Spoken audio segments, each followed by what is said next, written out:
Stage 2, LOX load is complete. And there's that call out that liquid oxygen for the second stage is now fully loaded, completing propulsion. 6, 5, 4, 3, 2, 1, ignition, and liftoff. Go Falcon and go Starfall.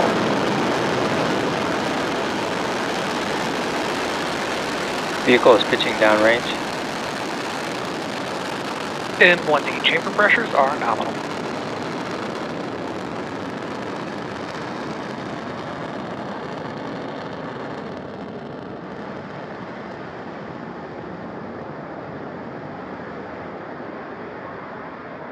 At T plus 30 seconds into flight, Falcon 9 has successfully lifted off from Space Launch Complex 40 at Cape Canaveral Space Force Station in Florida.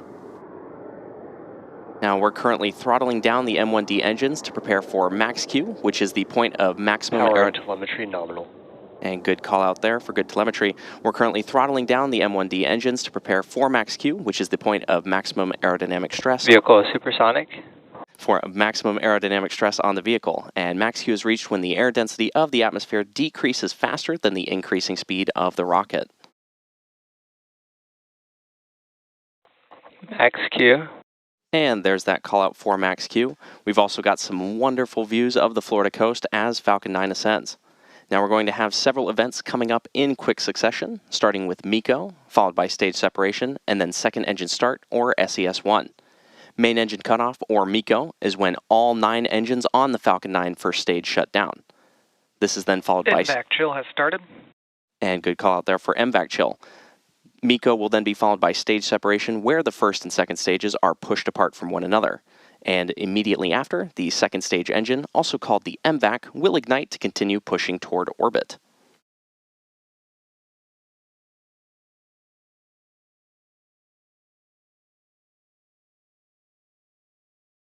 Now, this series of events is set to start in just about 25 seconds from now.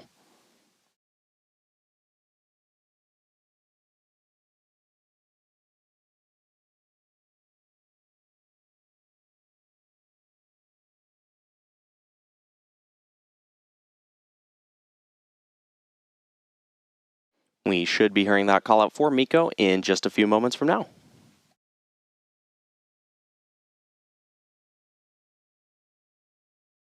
Main engine cutoff. Stage separation confirmed.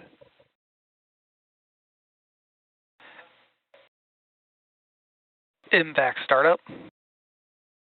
And there we heard confirmation of those 3 events that happened back to back to back, which again were main engine cutoff, followed by stage separation, and then second engine start 1. Now coming up shortly, we'll have fairing separation, which is just about 10 seconds from now. Once the vehicle reaches the vacuum of space, the protective payload fairing is no longer necessary and gets jettisoned and retrieved for future reuse.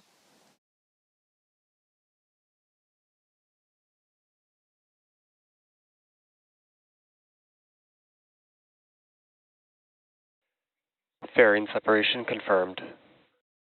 And there's that confirmation of fairing separation. Now, as a reminder, both of those fairing halves were already flight proven, with one half flying for its 36th time today and the other for its 24th. Both of those fairings will now be making their way back to Earth for recovery. Now, next up will be the next major milestone coming up will be the entry burn on our Falcon 9 first stage, which is scheduled to occur around the T plus 6.5 minute mark. Now, the entry burn is used to slow the first stage as it heads towards our drone ship, a shortfall of gravitas, out in the Atlantic Ocean. Without the entry burn, we'd only be using the atmospheric drag to slow down Falcon 9, which would add extra stress to the vehicle. The entry burn is similar to pumping the brakes to slow down the vehicle as it passes back into the Earth's atmosphere, and we need to slow down to reduce re-entry forces, which then helps us recover and reuse the first stage. And then following the entry burn, the booster will initiate the landing burn, which will slow the vehicle down even further for a precise touchdown on our drone ship.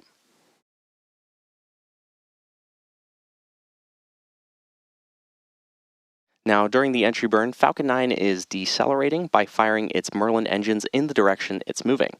And this causes the rocket to fly through the engine's exhaust gases, which deposits a layer of soot on the vehicle surface. And this is what gives our flight-proven vehicles their characteristic look. That soot comes from the carbon-based fuel that Falcon 9 uses, and with each flight, the soot builds up a little more on the outside skin of the vehicle.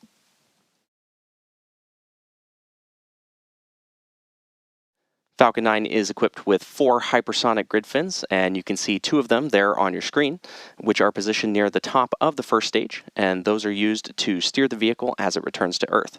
These are the primary aerodynamic control surfaces for the first stage during atmospheric reentry and descent, and are a critical part of Falcon 9's reusability system.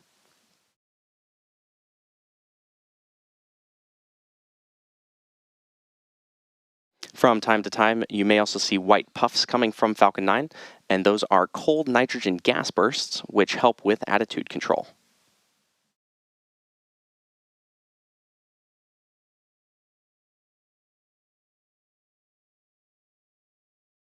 Now, as a reminder, the Falcon 9 booster supporting this mission is flying for its 29th time today, having previously supported NASA's Crew 6 mission, Empower-B, USSF 124, Bluebird 1, PSN N5, and 23 Starlink missions.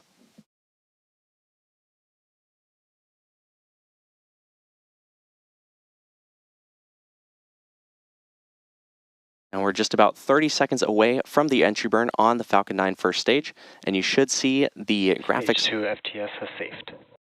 And good call out there for FTS safing of the Stage 2. You should see the graphics light up as the engines do at the bottom left-hand corner of your screen.